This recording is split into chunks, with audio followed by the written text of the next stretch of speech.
is the place we need. I feel the peace inside of me.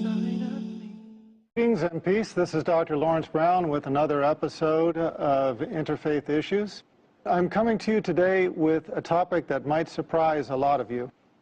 And that is that today I'm going to talk about how I became Muslim. Through these talks and through my other works, a number of people have approached me and asked how I became Muslim and why. And if for no other reason than simply to tell the story once, answer everybody's questions, and let people know how I made this major change in my life and in my religion, I've decided to tell the story. The story takes us back to 1990. Before 1990, I was the typical American. I basically subscribed to the philosophy that the person who died with the most toys wins. I had spent my life accumulating different things of this world, and that was the only thing that I knew. That was the only objective I knew in life. In 1990, my second daughter was born. I guess I wasn't listening the first time. When my first daughter was born, Christina, about 10 months before, she did something I had never seen any child do before, and that is that she was able to stand from the very first day of life. From the very first day, if I put her on her feet, she would stand upright by herself. Now, I'm a doctor. I'm a medical doctor. I understand that that is something that a newborn baby is not supposed to be able to do. But I didn't see it as a miracle. I saw it as something interesting, something charming about this child. But I guess I didn't get the message. I guess the message had to come to me twice, and the second time in a more dramatic way. So, 10 months later, in 1990, my second daughter, Hannah, was born. Now, Hannah was taken directly from the birthing room in the hospital to the neonatal intensive care unit. And at the time, I didn't know why. They did not tell me. I was a doctor working in the hospital. It was George Washington University Hospital, one of the most famous hospitals in the United States. That was the hospital where President Ronald Reagan went when he was shot. You cannot fault the medical care at that hospital. They had the highest medical care. So when I found out that my second daughter was blue, I was very concerned. I went and saw her in the intensive care unit. From the level of her chest down to her toes, she was a dusky, the only way I can describe it is a gunmetal blue, this deep, deep, dusky kind of blue. Now, for those of you in the medical profession, you understand what that means.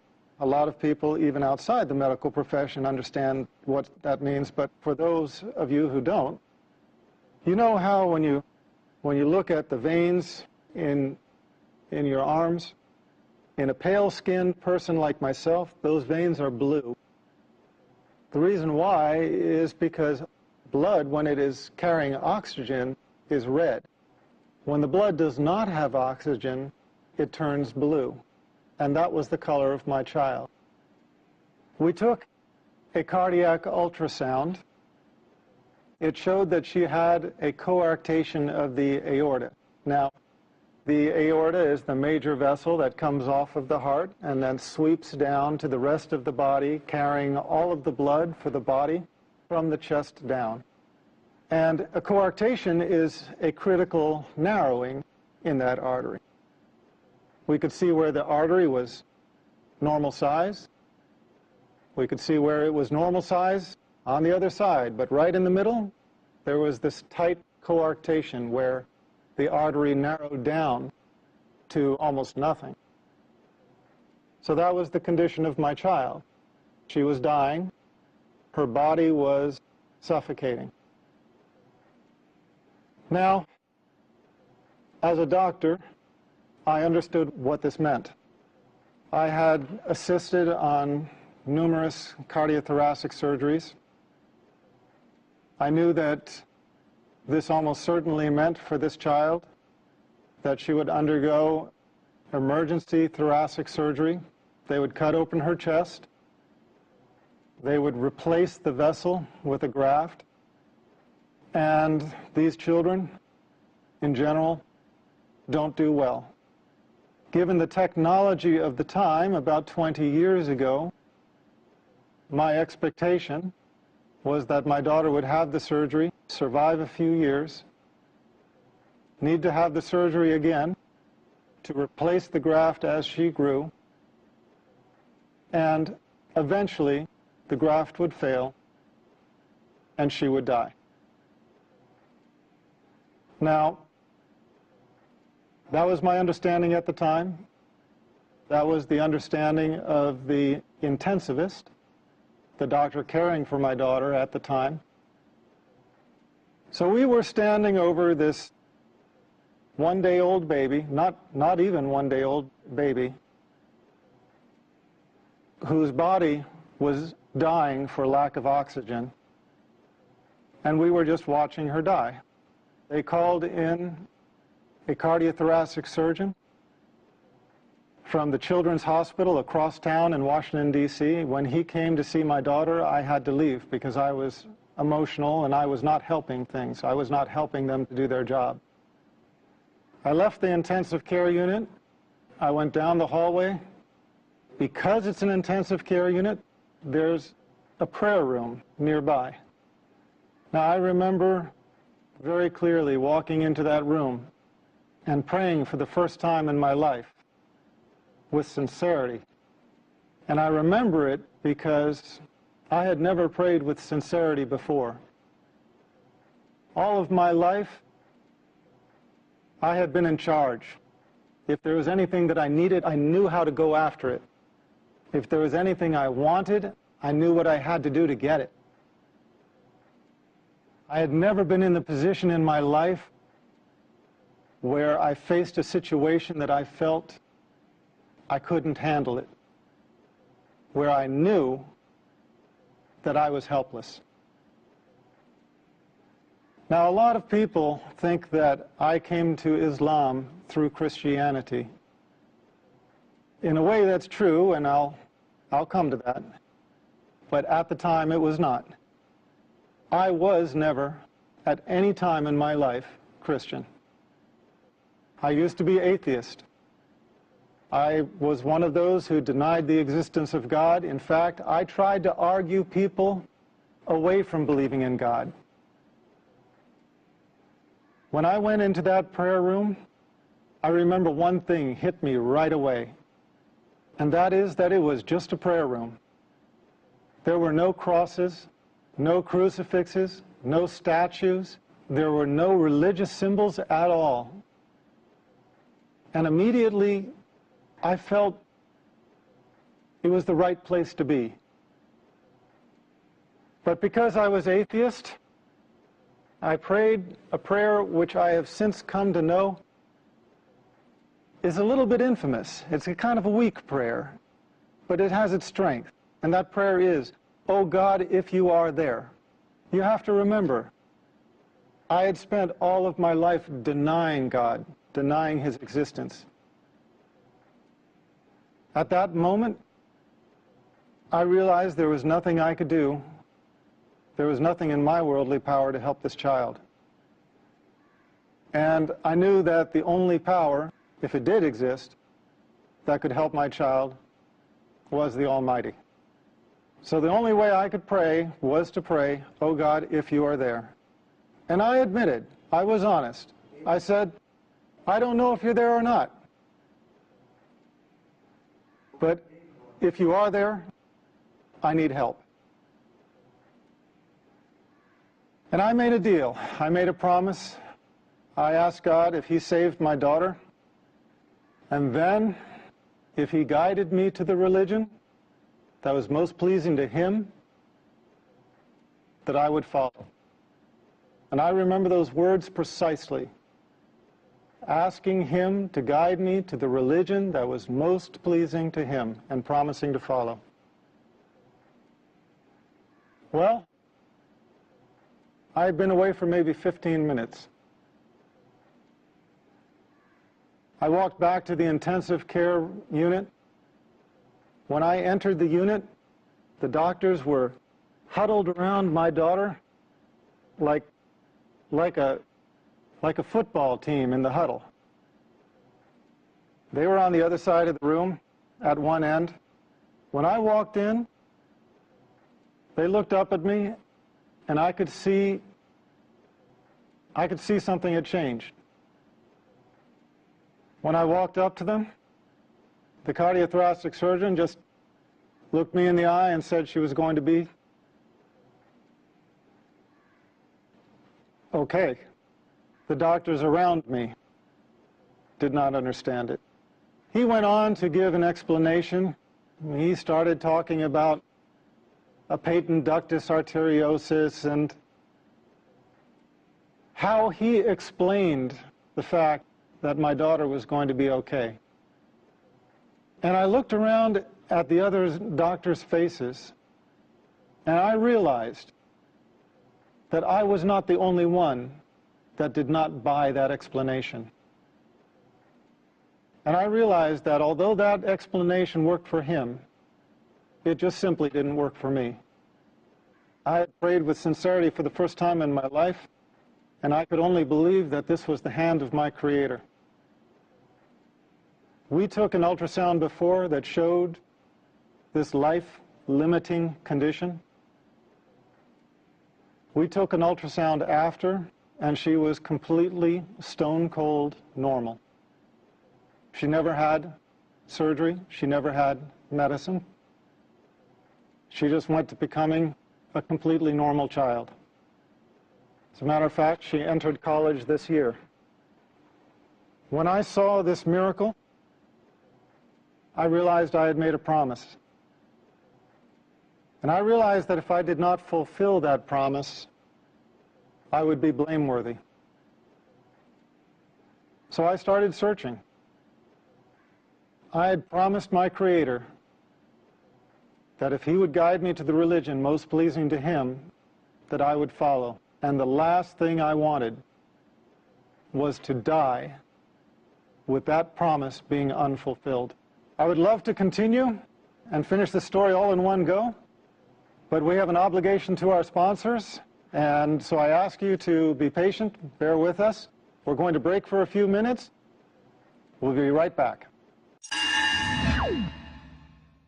Welcome back. This is Dr. Lawrence Brown again, speaking on the subject of my conversion to Islam. And I will just continue the story that I started, telling how and why I became Muslim.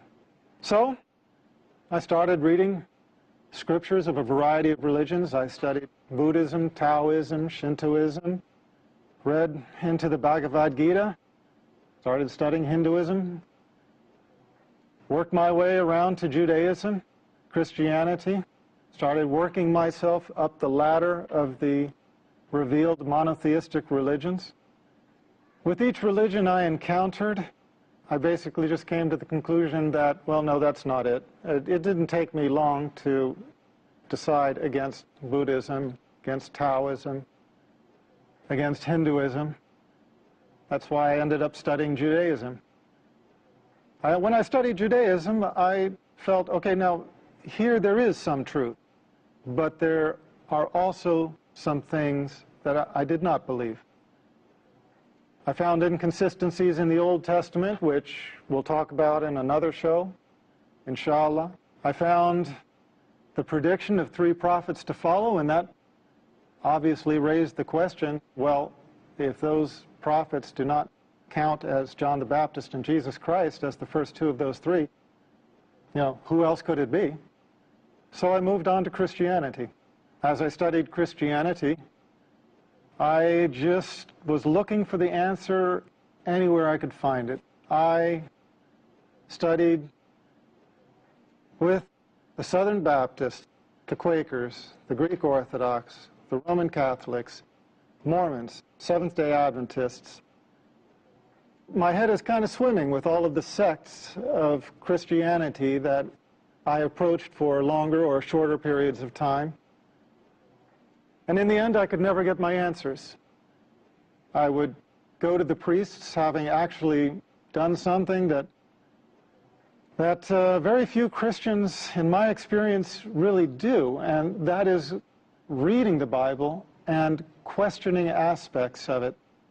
Now, please understand, I don't mean this to put down anybody out there. I don't mean this as a criticism to Christians who hold on to their faith, but I just mean to say that most Christians accept their faith unconditionally without really analyzing it. I found Jesus Christ calling himself the Son of Man, so I wanted the priest to tell me, why do Christians call him the Son of God if he called himself the Son of Man? I found Jesus Christ in 3 places asked, what is the most important commandment? And he said, "Know, O Israel, your God is one God." And I couldn't find the Trinity anywhere. I said, well, if the Trinity is not in the Bible, why are people teaching it? Why are people believing it? Why are people following it? Why are people professing it? And they said, well, it's First Epistle of John, chapter 5, verse 7. And I found out that that's a forgery.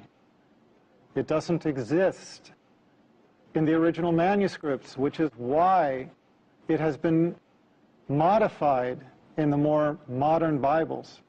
It is why you do not any longer find in the reputable Bibles published in modern day, you do not find it talking about the Father, the Son, and the Holy Spirit, and these 3 are one. You don't find that anymore because the scholars of modern times have recognized that that was a misleading insertion. As Scofield's Reference Bible states, it's an interpolation. It's a misleading insertion. I wanted the priests to answer these questions for me, and I never found a single one of any sect anywhere who could. I felt almost more lost than before. I believed in what Jesus Christ taught. I believed that he was a prophet. I believed in God as one God. I believed that man's relation with God is direct, without intercessor. I believed that we are accountable for our actions. I could not believe that we carried the taint of original sin, a sin that we never committed. I was at odds with Trinitarian theology, but I was in agreement with everything Jesus Christ taught. And I found these 2 to be different. And no priest could explain this to me. For a couple of years, I was searching, not finding anything, because in the West, in America, really about the last religion most people even think to consider is Islam.